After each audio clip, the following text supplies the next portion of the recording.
Assalamualaikum dan salam sejahtera.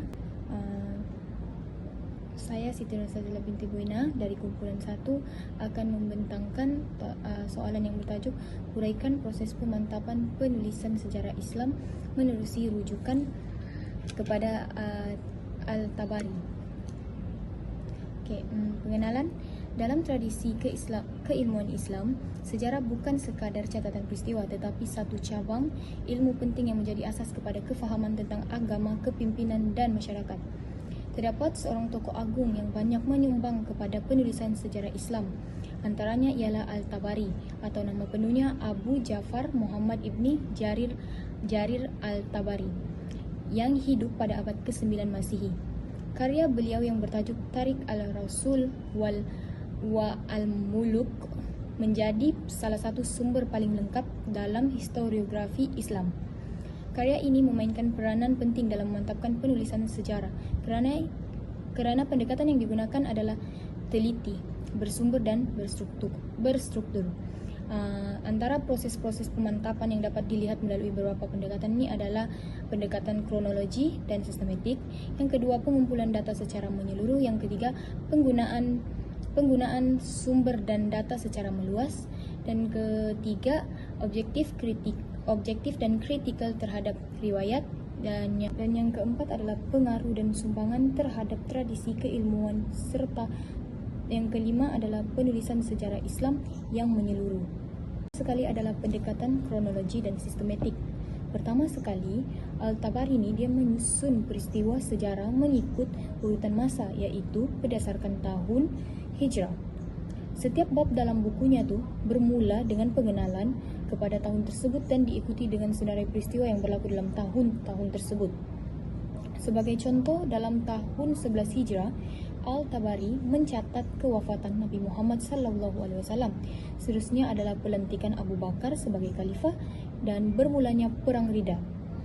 Jadi pendekatan ini membantu pembaca memahami perkembangan sejarah Islam serta secara Islam yang berurutan, tidak mengelirukan. Jadi dia ini akan memudahkan kita melihat bagaimana hubung sebab dan akibat antara peristiwa tersebut. Ini tu adalah pendekatan sistematik. At-Tabari juga ini sangat sistematik dalam penulisannya. Beliau menggunakan sanad atau merangkai perawi atau rangkaian perawi untuk setiap riwayat bagi memastikan ketulinan maklumat yang ditulisnya. Lepas tu dia ni akan menyenaraikan pelbagai versi riwayat agar membolehkan pembaca dan pengkaji membuat penilaian sendiri.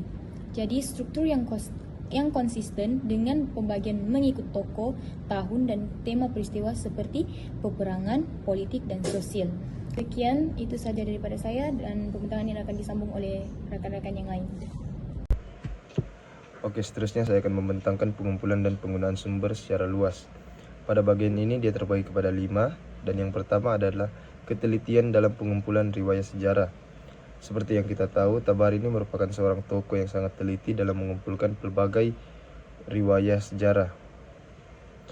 Jadi beliau ini menghabiskan masa bertahun-tahun dalam mengkaji, menyelidiki, dan beliau juga pergi ke wilayah lain untuk mendapatkan maklumat daripada perawi ataupun ulama.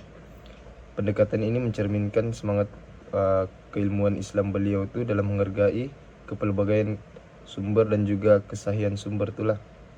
Itulah sebabnya beliau menghabiskan masa bertahun-tahun untuk mendapatkan maklumat yang sahih. Oke, yang kedua adalah penggunaan metodologi isnad, di mana setiap karya beliau ataupun kisah maklumat yang disampaikan beliau ini disertakan juga dengan nama-nama perawi yang menyampaikan riwayat tersebut. Ini bukan saja membuktikan ketelitian beliau, malah membolehkan para pembaca dan juga pengkaji sejarawan sarjana pada masa kini dapat menilai ke tahap kesahihan riwayat tersebut.